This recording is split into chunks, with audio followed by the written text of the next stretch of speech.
As the world's largest democracy, India is now the focal point of a big geopolitical tug-of-war between Russia, NATO, and the West. And that's why some of the biggest politicians from all of these regions are in India at the same time to try and woo a little bit of this Desi influence and Indian political and foreign capital. Russia's Foreign Minister Sergey Lavrov, Putin's close minister, is on a two-day visit to India. Those are pictures of him with the Indian delegation today. Earlier today, he met India's External Affairs Minister, his counterpart Jaishankar, and will be meeting Prime Minister Modi in Delhi shortly as well. The meeting comes at a time when the world is holding its breath over the Russia-Ukraine war. Our next report tells you how Lavrov's visit to India has really annoyed many sections of the West, and why the US has cautioned India against trade deals with Russia. Also how India has said, we bend to nobody, lecture someone else.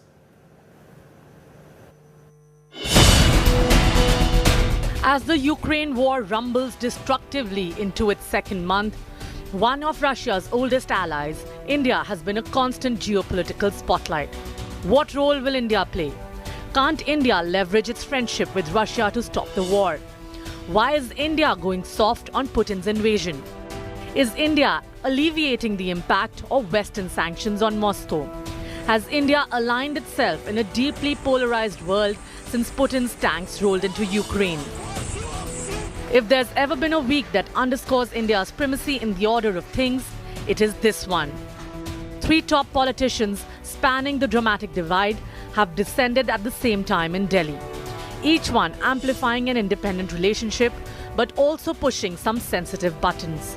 It began with US Deputy National Security Advisor Dalip Singh, who made the seemingly callous, intemperate remark, lecturing India on how Russia wouldn't step in if China escalated operations at the border.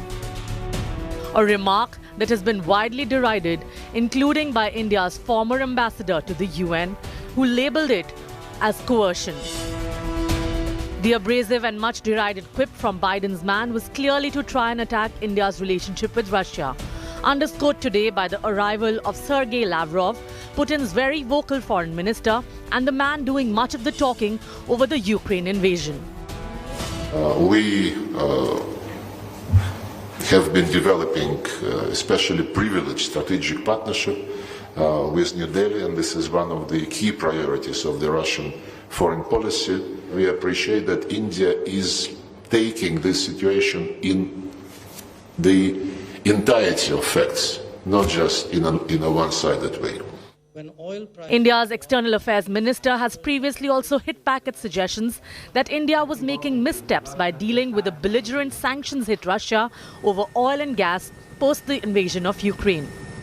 What we are seeking to do, whether it is in the context of India or other partners and allies around the world, is to do all we can to see to it that the international community is speaking in unison, speaking loudly against this unjustified, unprovoked, premeditated aggression, calling for an end to the violence. India, as you are aware, has always been in favor of resolving differences and disputes through dialogue and diplomacy. In our meeting today, we will have an opportunity to discuss contemporary issues and concerns in some detail. Another player arriving in India fresh from the smoking chessboard of Ukraine was UK's Foreign Secretary, who has voiced apprehensions about India's role, but played safe. We respect other countries' decisions about the issues that they face. India is a sovereign nation. I'm not going to tell India what to do. The month gone by has also been riddled with condescending commentary from Western think tanks pronouncing India's abdication of strategic duty during the current war. Words that have been responded with contempt by Indian analysts. The truth is, India is a close friend of Russia and has a deepening relationship with the US too. So has the week gone by perhaps highlighted above all that India follows its own foreign policy path and won't be influenced. Bureau Report, India Today. So let's first decode for you what this strategic neutrality really means. Because remember, India is an old friend of Russia's, but India is also an emerging friend and partner of the United States. So how does this really work? Why this strategic neutrality? Remember, India has been a victim of Western self-interest for a long time. The UN Security Council did not respond when India raised the Kashmir issue in 1948. The US and the United Kingdom allowed Pakistan's counter-complaint on the Kashmir issue. The West has not condemned China for capturing Indian territory. The West has attempted to keep China in good humor during the Ladakh standoff instead of openly condemning aggressive and hostile actions by China that changed the status quo. It is a dispassionate evaluation of the roots of the Russia-Ukraine crisis. That's the reason for India's neutrality. There may be a lot of wokes and commentariat and, the analysts around the world who are trying to get all emotional about India's stand. Well, there are very good reasons why India forges its own foreign policy path and does not bend, to the Gyanis of the West and those sitting in big think tanks and wondering why the country does not listen to their advice. The big questions we're asking right now. Lavrov and Jaishankar have just met. Those are images from their summit meeting. Here are the big questions we are asking today. And none of these are loaded questions. Please listen very carefully. Is this India's biggest signal on foreign policy independence in a brave new world? Question number 2, has Biden's team led embarrassingly by Deputy National Security Advisor Dalip Singh, badly misread the Indian posture, stance and mood at this time? Has he embarrassed himself, his government and India-US relations? Could the US Deputy NSA's remarks impact US-India relations, or is he too much of a small fry for it to actually matter? Question number 4, is it time up for the West in its habit of trying to give gyan to India on policy decisions, especially foreign policy decisions? Question number 5, is the US in any position to lecture India on the China standoff?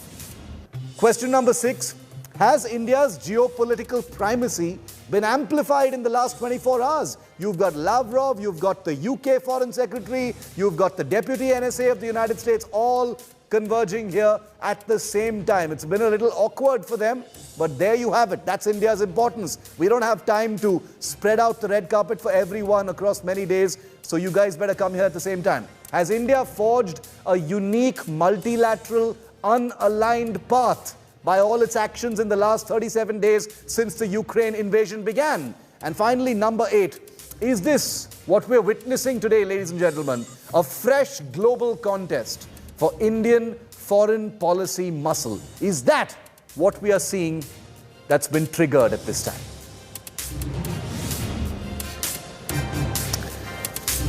Okay, let's go straight across to India Today's Gaurav Sawant and Rajesh Pawar joining us live from Kyiv in Ukraine. Rajesh, to you first.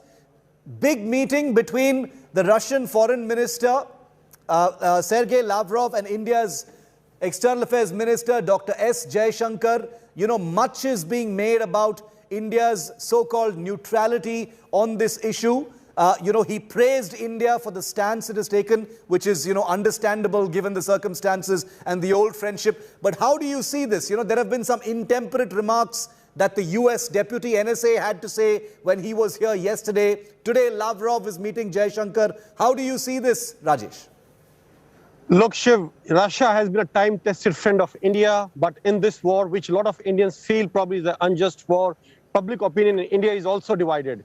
And Russia has stood with India in past and many occasions when nobody else stood with us. And India remembers that. And I think that is why Lavrov is here. He expects India to support Russia in these sanctions which have been imposed by West. And Russia as well as West understands this very well, that unless China and India support Russia, Russia will not be able to sustain its economy for too long. And that is the reason he is here.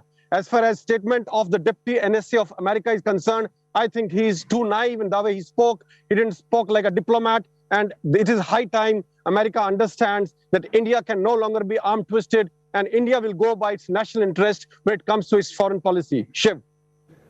Gaurav, what do you think? It looks like the irritation was, pretty much writ large on Dalip Singh's face. He had the temerity to come to India and lecture India about, doing business with Russia at a time when sanctions are happening. He's been schooled right royally by India's foreign minister, as also India's, top policy analysts, which is being seen as, arrogance and, almost the kind of West's privilege, even though Dalip Singh is a man of Indian origin. Do you see this as an amplification, Gaurav, of India forging a very unique path? It's a tightrope, but India has managed to do that in a very admirable way.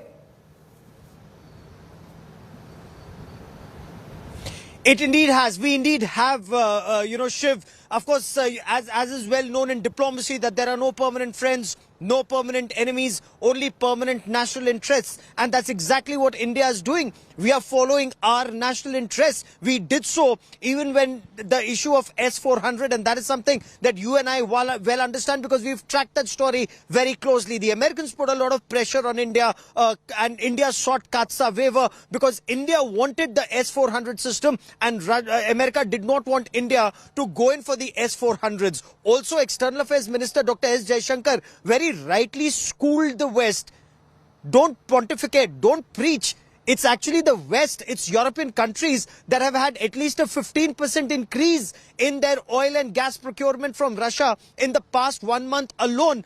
After the operations started here in Ukraine, the Russian so-called special operations or the Russian attack on Ukraine.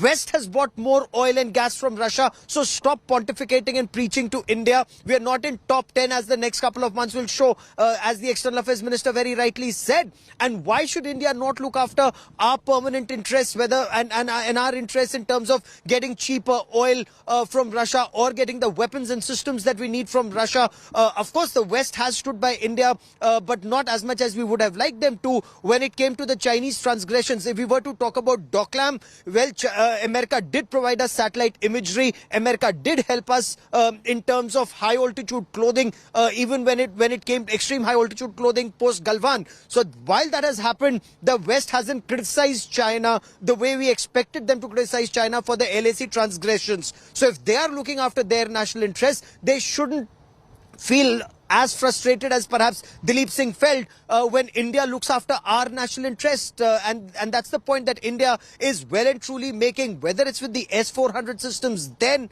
or with Russian oil now, and even in the times to come. Also, Shiv, it's a give and take relationship. The West needs India as much, not just for our markets, but also for Indo-Pacific. We are not a NATO ally. We are not a part of the North Atlantic Treaty Organization. And these sanctions do not come from the United Nations. India will respect and honor sanctions should they come from the UN. These are sanctions that are being imposed by the US and NATO allies and not by a world body like the United Nations, Shiv. And, the diplomats and, others will say this more politely, but let's say this very frankly. How dare Dalip Singh, the Deputy NSA of the United States, think that he can even come to India and lecture India about independent foreign policy decisions that he's taking?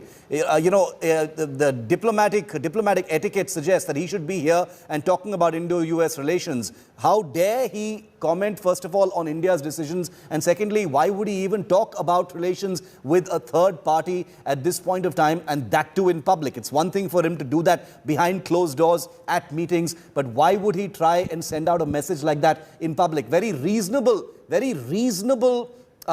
former diplomats like Syed Akbaruddin, Gaurav, have, chastised Dalip Singh and said, these are not the words of a friend. These are the words of someone who's trying to coerce. And, this young man needs to be schooled a little bit. And he's the Deputy NSA, so that's a little bit scary. But Gaurav, my second question to you is, after today's meeting between Lavrov and Jaishankar, the statement from the Indian side says that the External Affairs Minister emphasized the importance of cessation of violence and ending hostilities. Differences and disputes should be resolved through dialogue and diplomacy and by respect for international law, UN Charter, sovereignty and territorial integrity of states. Is that of significance in the context of India's abstention? Or is that just, the routine diplomatic language one needs to use to make it clear that India does not stand for war? It's India's principled position. India has taken this position constantly. And India has repeatedly on Russia's attacks on Ukraine.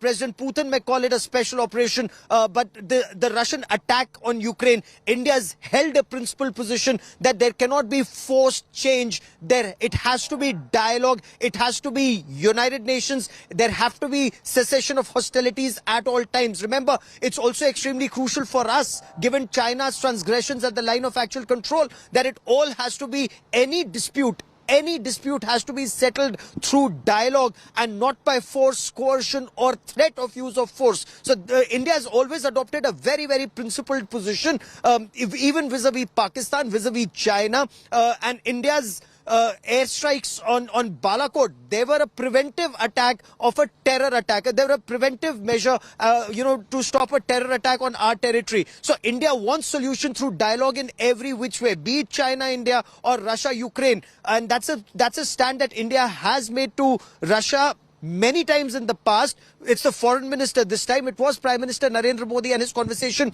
with President Putin also, that it's through dialogue a solution needs to be found, Shiv. Gaurav, thanks very much. Stay safe. We'll keep coming back to you. Big meetings happening here in India. Obviously, the echoes are going to be felt in other parts of the world based on what's happening here. Many more meetings to go. Sergey Lavrov, the foreign minister of Russia, Putin's key man in this outreach, will also be meeting Prime Minister Modi in just a short while from now. We'll have those images for you first, as always, here on India Today. Meanwhile, while all this is happening, Russia has continued to pound Ukrainian cities and targets. Days after announcing a de-escalation from the capital city Kyiv and Chernihiv, pictures released by the Russian Ministry of Defense show and capture the extent of the war and operations that still continue in many other parts of Ukraine, especially the east. Take a look at this report.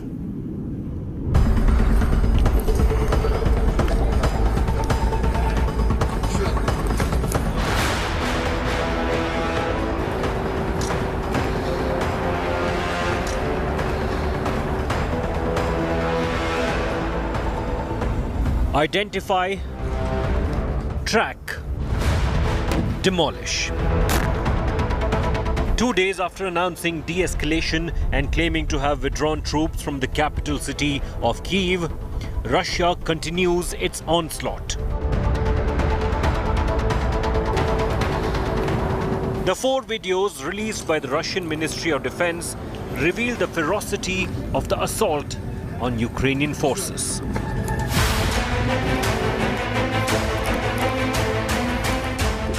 Video 1 shows the destroyed battery of Ukraine's S-300 anti-aircraft missile system. The entire site has been reduced to rubble. No signs of human life.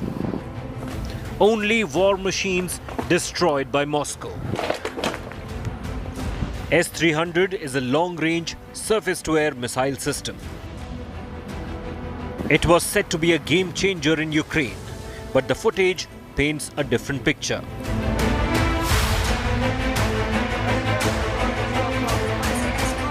Video 2 reveals the Russian air power and its air superiority over Ukraine. Footage shows the crew of the Panzer anti-aircraft missile and cannon complex. Video shows Russia promptly detecting and destroying a Ukrainian unmanned aerial vehicle. Debris of the unmanned drone is then seized by the Russian forces.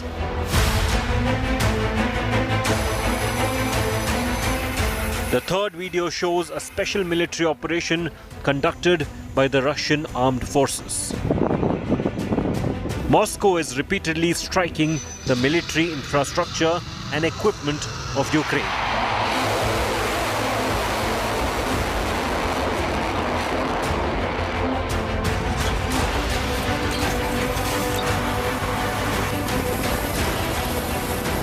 Video 4, released by Kremlin, shows Ka-52 helicopters of the Russian Aerospace Forces destroying fortified strongholds and firing positions of armored vehicles of Ukraine. After 6 rounds of talks, there was hope that Russia would de-escalate. But Moscow continues to rain missiles on key Ukrainian cities. Bureau Report, India Today. And on day 37, India Today continues to be the only Indian team reporting from all of the different war zones in Ukraine. Gaurav Sawant spoke exclusively to a sniper team of the Ukraine army in the war zone. They say Russians have retreated from all around the Ukrainian capital like they said they would. Take a look at this exclusive report by Gaurav Sawant. On the 37th day of the Russia-Ukraine war in the heart of Kyiv, snipers, a team of snipers and soldiers enjoying, relaxing, having a cup of coffee. And this gives you an indication of the situation on ground. With us are some soldiers of the Ukraine army enjoying this cup of coffee. You're a sniper, but is there no tension right now in Kyiv of a Russian attack? Так, мы гоним их отовсюду с Украины и вытесним из Крыма. Мы заберем все свои территории, потому что война у нас идет с ними 8 лет. 8. बोले 8 साल से हमारी लड़ाई चल रही है, हर जगह से हम उनको भगा रहे हैं. बोला ऐसा भी वक्त आएगा कि क्रीमिया को भी हम लेंगे, वहां से भी इनको भगाएंगे, हर जगह. लेकिन अभी यहाँ कीव में टेंशन नहीं है. Киев русским никогда не взять. Никогда. रशियन लोग कीव को कभी भी नहीं ले पाएंगे, कभी भी नहीं. And if you look around, while there are a lot of soldiers here, but life also appears to be coming back to normal. There are a lot more vehicles on the road. Some shops are also opening. It is an indication that on day 37 and the smiles on their faces, you are smiling. That's an indication that they're on top of the situation. Потому что все любят, мы не боимся, правильно, да? Так, мы не боимся, наши военные украинские спалили им тысячи танков, машин. जलाए हैं, इनकी गाड़ियां जला दी हैं, Bether जो होती हैं, और इनके सारे लोगों को यहाँ से भगा दी गया. हम बिल्कुल नहीं डरते हैं. फौज हमारी बहुत बड़ी और बहुत बढ़िया फौज है. हर आदमी लड़ने को तैयार है. And you're a sniper, 7.62, the range is 1 kilometer. Выполняем любые задачи, мы все мобильные, мы не только снайпера, а мы мобильные ребята, можем... सिर्फ हम स्नाइपर्स नहीं हैं, हम बिल्कुल पेट्रोलिंग कर रहे हैं. हर जगह पर जहाँ पे भी कुछ होगा हम लोग वहाँ पर पहुँचेंगे और वहीं पे मारेंगे. So if you just look, can we just show your weapon? This is the sniper rifle. It's an old Soviet era rifle. 7.62 mm is the cartridge. The range is almost a kilometer. And the soldiers say, the soldiers of the Ukraine army, if you look at the insignia, this is the sniper unit which is deployed on ground. But right now, they say they're extremely confident because they've had success in neutralizing the threat, not just here in Kyiv, but also on the outskirts of Kyiv. Now they are relaxing. They're out for a cup of coffee because reinforcements have come in, additional weapons and systems have come in, and the Russian forces have withdrawn from around Kyiv and are said to be moving towards Belarus. Ukrainian forces are now digging in for better protection in the days and weeks ahead. With cameraman Lalit Mohan Joshi in Kyiv, Ukraine, Gaurav Sawant for India Today.